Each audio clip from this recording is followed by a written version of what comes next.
Magandang hapon po sa inyong lahat. Ako po si G. Tonji. I'm very excited to introduce to you today. We are talking about the Cotabato Session. It's a documentary of the musical legacy of national heritage artist Danongan Kalundayan and his family who resides in Cotabato City in Mindanao in the Philippines.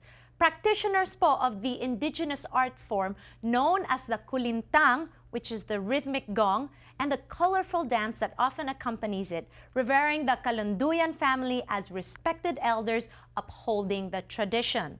Kulintang, known as a feminine instrument, that also has a very unique history of crossing Philippine indigenous matriarchal societies and Muslim cultures. The film features this legacy through the Kalundayan's performing art practice. Let's talk to the director of Cotabato Sessions here on Kababayan Today, a dear friend of mine, just like family, si Joel Quizon po nandito. Hi, Joel! Hi. Hi, Kuya! Thanks for having me. Thank you.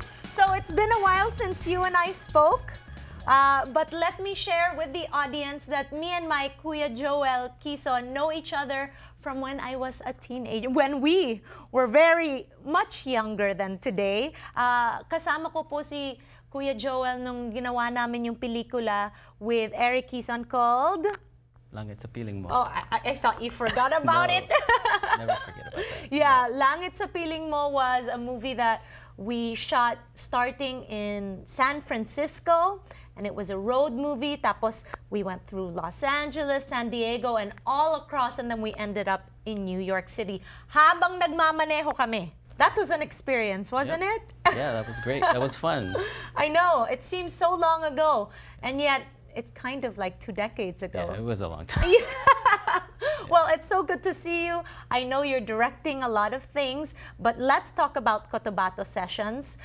This is a film, a documentary that you shot in the Philippines. Why did you want to do this project? Well, it's actually a project initiated by Susie Ibarra. She's a percussionist, composer based out of, she's Fil-Am, based out of New York and Philippines.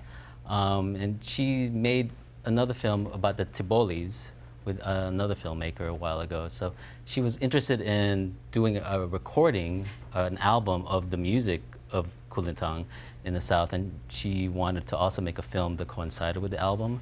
And we've just been talking back and forth for about a year, 2 years about the project, and eventually she kind of talked me into doing it with her, and really something that's close to me too, Philippine music and Philippine culture.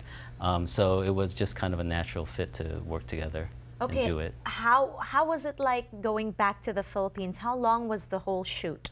The shoot was, we were there for 10 days, but the shoot was really only about 3 days, really fast. And it was the first time I actually went to the Philippines to do a project. So Yes, because the past you've been going for family, you know, pleasure. Right. This was more work. Yeah, it was more work, but it was one of the most fun times I've ever had because of the crew and the people that we met and the subject matter.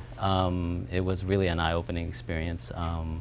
It was great. Yeah, it was fun. I know you grew up here in America, but you were born in the Philippines. What is it about Filipino music and culture that you gravitate to, especially here, living in America? Because I know you enjoy it. You're always, you know, out in the scene promoting Philippine music and culture. Why is it so important for you to be a part of that? Well, I think it's, I moved here when I was 8, 1978. So I think the music just kind of brings me closer to home. So whether it's music that when I remembered growing up in the 70s, or just music in general that comes from the Philippines, it always connects me back home, you know? Yeah. Well, the great news is you've agreed to let us show a snippet of your film Cotabato Sessions here on Kababayan Today. It's an exclusive because you've never seen it on television before. So thank you for allowing us to show that to the people of Kababayan Today.